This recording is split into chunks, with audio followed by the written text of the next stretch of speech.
is there a moment where you're like, okay, I'm going to sit in this trauma and pain, or you're like, okay, I'm going to take this and do something with it? Or like, what did those conversations with yourself and like friends, your family life look changed like? from that point onwards, right? Yeah, like my Google search were completely destroyed. Like I worked in the tech industry, and when you Google, if you're a consultant, potential clients will then Google, and it was like perfect, LinkedIn and my, I had a portfolio and like everything looked great, and like boom, one day your name was like, so for me it was like when I already had gone public, like why not do something more about it than just helping my own case? And I think by getting the receptions for example, I got a lawyer in Norway writing to me. And I think that was the message that made me just click, where she said they feel so bad that they can't help people just in high debt, because I had a lot of debt. I'd taken up 9 loans and I lost over £200,000. So this was money that was in minus. So when she said that to me, I was like, she was so sad that they couldn't help people more, and they had people taking their own lives over this. So when I got that this is more like systemic, like if you have, made mistakes with money, or if you have debt, you're going to be so pushed down that you don't know what else to do than take your own lives. And this wasn't even fraud.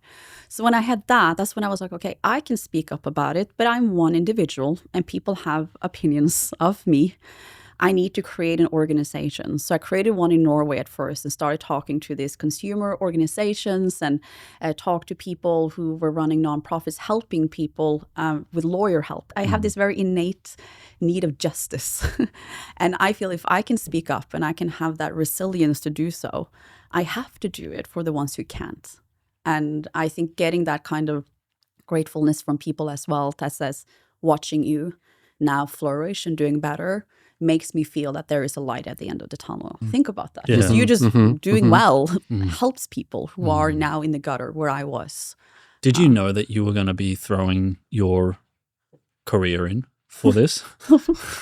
At that time, like, did you kind of have the inclination or not really? I felt like, so my work was everything. I love my job. Like working in tech, I worked for an innovation company in London where I was doing amazing, fun stuff, working in virtual reality, which I love. So I was like, and I called them my work family. Like if I didn't have my work, I didn't know what to do. Think about it. You're living in a nightmare. You're losing your flat. Your boyfriend never loved you or liked you even. Like, it's just like, it's a very difficult thing just to comprehend.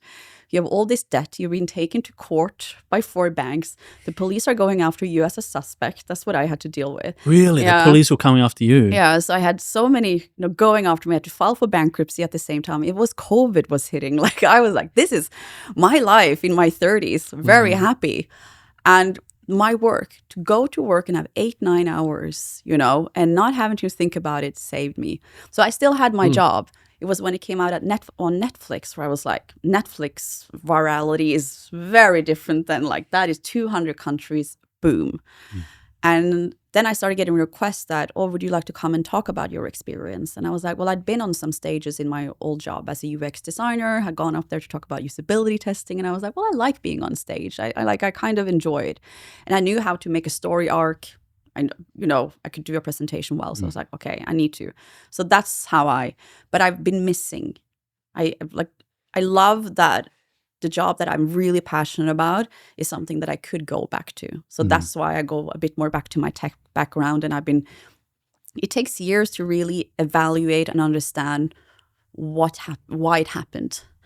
And that is, my UX lens have gotten more and more bigger part of that. So I don't feel like I'm still using kind of my background in tech and UX. I don't feel I've thrown it away, but I know like the kind of job I need to get now in UX needs to be on the background of who I am. I think it's going to be a bit more difficult if I didn't have the connections I have to just like go out there and send in a CV. What have you been doing for the last 3 years? So I was like, But mental health break, mental health break, very much so. But I love being able to use both of it, using the expertise that I've obtained now over these 3 years, but look at it critically now, where I can see a lot of the flaws, why it went so bad in my case, and do something to make it better. Hey, if you enjoy that clip, you're going to love the full episode of Winning Friends. Check it out in the link below.